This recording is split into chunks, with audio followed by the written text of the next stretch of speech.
Christmas has come early at Fandango House. Because I never had a Commodore 64 back in the day.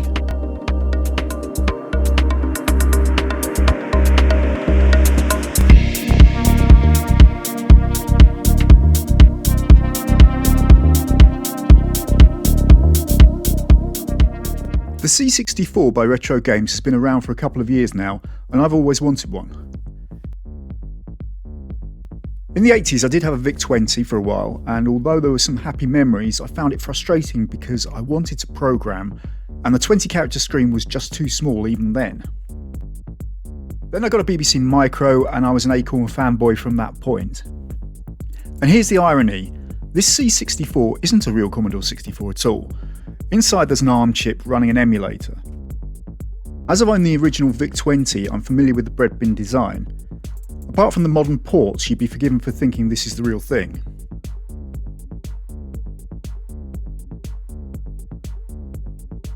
The box contains the C64 computer,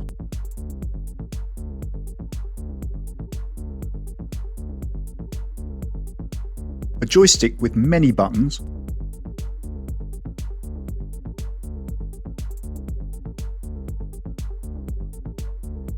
a quick start leaflet,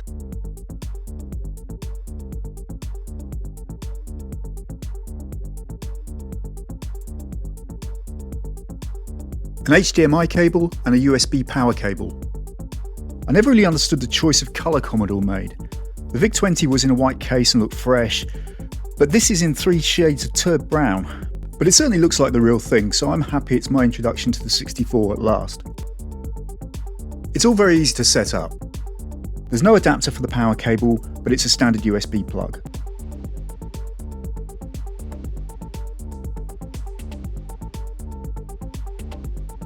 I like booting to basic, described as classic mode, because that is how I remember things from back in the day.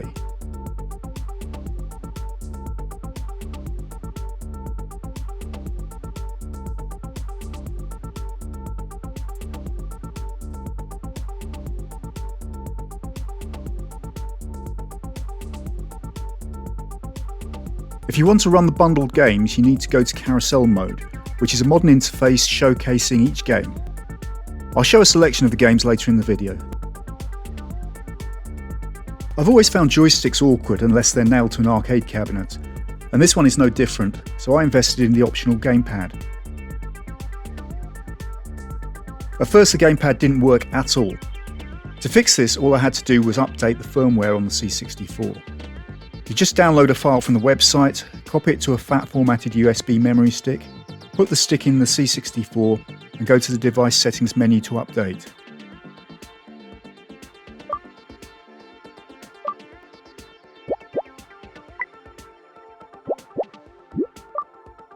I'm already up to date, so I get this no update found message.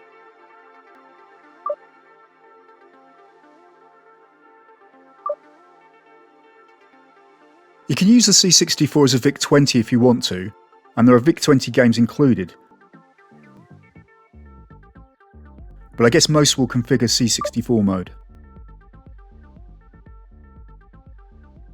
Before I show a selection of games, I wonder if you could take a moment to like this video and subscribe to the channel. Every subscription and every like really helps.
Get ready. Okay.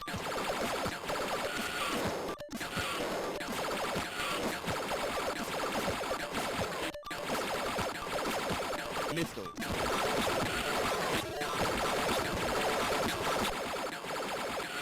Get ready. Missile. Okay.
In conclusion, I really like the C64.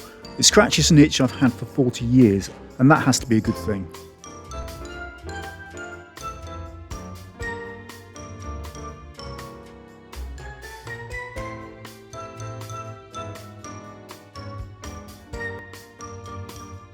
Thanks for watching, and don't forget to like and subscribe.